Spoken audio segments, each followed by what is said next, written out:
Know the top stories of the day. Understand the issues that matter. This is Manila Bulletin News on Web. Your quick rundown of top news in the country and around the world. Manila Bulletin, celebrating 120 years of timely stories and timeless truths. Be fully informed. Hi, I'm Barbie Atienza. This is MB Now, and here are your news on web. Malacanang assured the public that the government is not playing favorites when it comes to distribution of coronavirus vaccines to Metro Manila and several other areas. Presidential spokesman Harry Roque explained the government has prioritized 19 cities and provinces for swift vaccination at the moment based on factors such as high cases of coronavirus, population density, and economic activity. The initial areas given vaccine access priority are Metro Manila, Metro Cebu, Metro Davao, Bulacan, Cavite, Laguna, Pampanga, Batangas, and Rizal. The priority list was recently expanded to cover 10 additional urban cities, namely Bacolod, Iloilo, Cagayan de Oro, Baguio, Zamboanga, Dumaguete, Tuguegarao, General Santos, Naga, and Legazpi. In justifying the government's vaccination priority, he recognized that the National Capital Region plus 8 other provinces remain the epicenter of the coronavirus outbreak. He admitted that the country could curb the virus spread if it could contain the case spike in Metro Manila and the surrounding areas through vaccination. Roque added that the number of vaccines sent to priority areas, however, will still depend on the delivery of the supply in the country. President Duterte recently declared the government will use all assets, including military, aircraft, and boats, to bring the vaccines to the far-flung areas. The Department of Health has already submitted to Senator Manny Pacquiao its budget utilization report following the lawmaker's corruption allegation against the department. Health Secretary Francisco Duque III said that out of the 45.7 billion pesos that the DOH received under Bayanihan 1, 44.7 billion or 98% was already obligated. Of the figure, the health chief said that 41.8 billion pesos or 93% was already dispersed. This leaves a balance for allotment of 975 million pesos. Duque said that 87% or 15 billion pesos out of the 17.2 billion that the agency has received under Bayanihan 2 has already been obligated.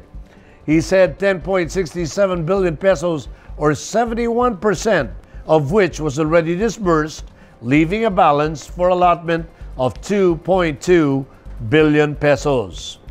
The DOH chief also denied that the health department has procured rapid test kits. The boxing icon turned politician has earlier named the DOH as one of the most corrupt government agencies in the Duterte administration. In response, the DOH said it has always been transparent and cooperative to auditing efforts within the government. Pacquiao's revelation was in response to President Duterte's challenge to name government agencies involved in corruption.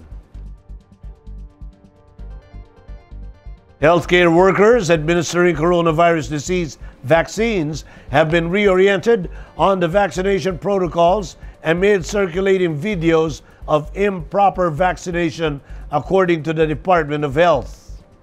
The DOH said it is aware of other circulating videos where vaccine recipients failed to receive a proper dose of the COVID-19 vaccine. Meanwhile, the DOH urged the public to be more understanding of the country's healthcare workers. The DOH suggested to local government units to deck vaccinators every 8 hours to avoid more incidents of vaccinators failing to administer the proper dose. The DOH also said that to minimize fatigue and ensure quality of service have a vaccinator aid to assist and lessen the work of the vaccinator.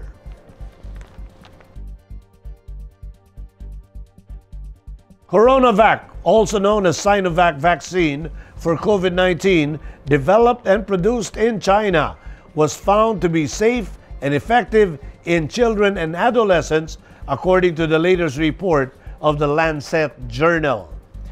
Based on the study, 2 doses of the vaccine given 28 days apart produced a strong antibody response among those aged between 3 and 17. Chinese researchers conducted a randomized, double-blind, controlled phase 1/2 clinical trial in Sangwang County, China. The vaccine was given to more than 500 healthy children and adolescents, where 96% of whom developed SARS-CoV-2 antibodies. According to the influential British medical journal, the study on CoronaVac or Sinovac was funded by the Chinese National Key Research and Development Program and the Beijing Science and Technology Program. The Philippines has procured about 12 million doses of Sinovac vaccines and was the first jab to reach the Philippines to kick off its vaccination rollout in early March. In Metro News, Las Piñas government probes reported vaccine underdose. Another case of botched vaccination reported in Mandaluyong. And Makati City to give 1,000 peso gift certificates to fully vaccinated seniors, according to Mayor Abby Binay. More from these reports. The Las Piñas city government is investigating the viral video of a resident claiming that the Pfizer vaccine injected to her was underdosed. Dr. Julie Gonzalez of the City Health Office admitted that the vaccinator was not able to give the full dose of Pfizer vaccine to the resident based on the video. She also said the vaccinator also admitted that he failed to check first the dosage of the vaccine. The CHO officer also said that most of the city health workers were already tired at the time because of the high numbers of residents who went to the site for vaccination. In that situation, she said, human error could not be avoided. Another botched case of vaccination was reported in the city of Mandaluyong on Tuesday. In a video circulating online, another nurse volunteer failed to administer the contents of the syringe during a vaccination. The incident reportedly happened last June 11 in Mandaluyong City. Mandaluyong City Health Office Chief Dr. Alex Santamaria said that the incident was already reported to the city's disciplinary committee for further investigation and that the person involved in the incident is currently being investigated. The victim said he has no plans to sue the local government, adding that he later received proper vaccination from the LGU. Makati City Mayor Abby Binay said fully vaccinated senior citizens in Makati will receive 1,000 pesos worth of gift certificates from the city government. The local government of Makati City seeks to entice senior citizens in the city to get vaccinated against COVID-19. Binay said the details on how to get the gift certificates will be announced soon by the local government. Makati is targeting to inoculate 50,000 senior citizens in the city. Here are the top news in other parts of the country. Suspected Dutch pedophile arrested with 3 minors in Oriental Mindoro. LTO in Region 4 or Region 7 releases hundreds of driving scholarships in Bohol. And jail escapee in Maguindanao recaptured. Let's check out the details. A suspected Dutch pedophile who was with 3 minors inside the hotel room in a beach resort in Puerto Galera, Oriental Mindoro has been arrested by the National Bureau of Investigation. The suspected Dutch national was identified as John Anthony van Heerden.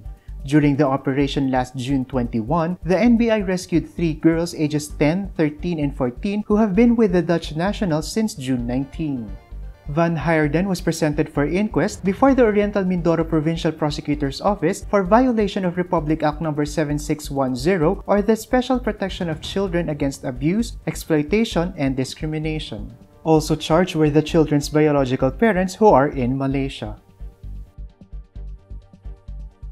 The Land Transportation Office in Central Visayas has released a total of 748 theoretical driving courses or TDC scholarships in Bohol less than a month after the agency started offering the free-of-charge TDC on the island. The agency started its e-patrol services to Bohol last May 31 and has since awarded a total of 748 scholarships in the towns of Panglao, Dauis, and Ubay. All of them were endorsed by the local government units through the partnership with LTO Central Visayas. Thousands of Boholanos were also able to avail of the e-patrol mobile services. As of June 28, a total of 2,130 clients were served with LTO transactions in a series of services in the town of Panglao, Dauis, and Ubay in Bohol. Police authorities have recaptured in a remote village in Buluan, Maguindanao, a fugitive who bolted from the Maguindanao Provincial Jail in April this year. Authorities identified the recaptured detainee as Dante Karatuan, who has a standing case for illegal possession of firearms and shabu drugs. The suspect is now under the custody of Pandag Municipal Police Station. In world news, Putin rejects mandatory COVID jabs as Russia sees record deaths. COVID vaccine from Germany's CureVac, just 48% effective, according to its final results. And U.S. eases gender selection on passports. Details in these reports. President Vladimir Putin on Wednesday said he was opposed to mandatory coronavirus vaccinations for Russians but urged the job-septic population to get inoculated as his country battles a deadly third wave.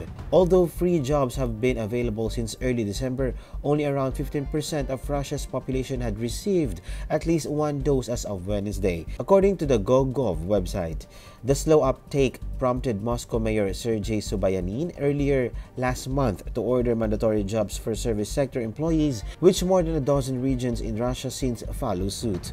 Polls show that a majority of Russians oppose receiving coronavirus jobs, and the widening policy prompted concerns that all citizens would eventually be required to be vaccinated. Germany's CureVac announced Wednesday that the final trial results showed its coronavirus vaccine had an efficacy rate of just 48%, far lower than those developed by mRNA rivals BioNTech and Moderna. The outcome had been expected after poor interim results were released earlier this month. CureVac said its job did slightly better among people aged 18 to 60 than among older ages, with efficacy climbing to 53%. Among that same 18 to 60 age group, the vaccine offered 100% protection against hospitalization and death. The U.S. Department on Wednesday made it easier for citizens to select their gender on passports in the latest effort by President Joe Biden's administration to support LGBTQI rights. Secretary of State Antony Blinken announced that U.S. passport holder will be able to decide from themselves whether to be described as male or female. Previously, Americans required medical certification if they sought to mark a gender on their passport different than on their birth certificates or their other documents. But he said that one major goal of LGBTQI rights activists allow a third non-binary option for gender on passports would take time. The actions as well as symbolism are a major change from a previous administration of Donald Trump, which barred U.S. embassies from flying rainbow pride flags. In entertainment, with exactly 10 days before the grand coronation night of the Binibining Pilipinas beauty pageant, the top 10 best national costumes have been named. Let's find out who they are in this report. Binibining Pilipinas has announced this year's 10 best national costumes in a jaw-dropping fashion show that aired online last June 27.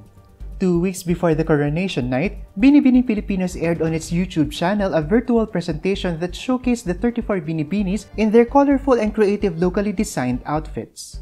The top 10 national costumes are Binibini 1, Samantha Alexandra Panlilio from Cavite.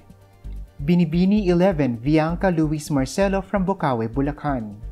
Binibini 12, Cinderella Faye Obenita from Cagayan de Oro, Misamis Oriental. Binibini 17, Hannah Arnold from Masbate.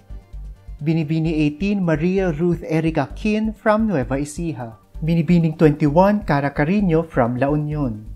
Binibining 22, Zarina Giao from Pampanga. Binibining 24, Maria Francesca Taruk from Angeles, Pampanga. Binibining 25, Honey Grace Cartasano from Rizal. And Binibining 23, Leslie Anticaro from Tagum City.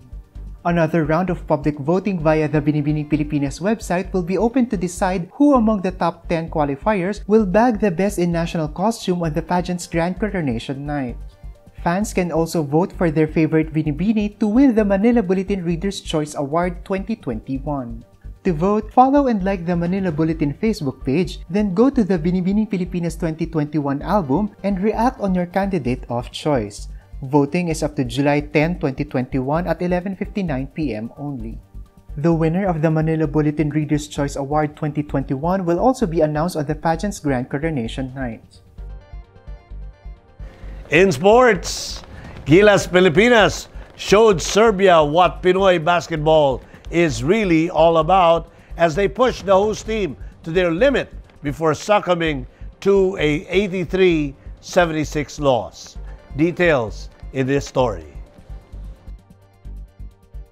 The fearless group of youngsters representing Gilas Pilipinas nearly pulled off the impossible dream early Thursday, July 1, Manila time, after pushing world powerhouse Serbia to the limit before succumbing to an 83-76 loss in the FIBA Olympic qualifying tournament at the latter's home floor in Belgrade. Given little chance to not only win but also make the game competitive, Gilas defied the odds after battling back from a 16-point third-quarter deficit to even take the lead at 74-73 on a layup by RJ Abrientos with 3 minutes and 50 seconds remaining. But their upset bid was thwarted by 7'3" NBA player Boban Marjanovic, who scored the next 6 points to make sure that Serbia won't suffer an embarrassing defeat in front of mostly its home supporters at the Alexander Nikolic Hall. But even in defeat, smiles were all around the Gilas huddle, given the expectations that the team with an average of 22 years old would suffer a defeat almost similar to the 59-point romp of the All-PBA national squad in the 2019 FIBA World Cup in Foshan, China. Confidence is certainly high for Gilas going into its final assignment on Friday, July 2, when it plays Dominican Republic for a spot in the semifinals against either Italy or Puerto Rico that are in Group B. And those are the news on web today, July 1st, 2021. For more news and details, get your copy of the Manila Bulletin newspaper tomorrow, or you can log on to www.mb.com.ph. You may also subscribe to our newsletter through the link on this video's caption to have the day's latest news delivered to your inbox. I am Barbie Atienza for Manila Bulletin. Join us again tomorrow. This has been MB Now. Be fully informed.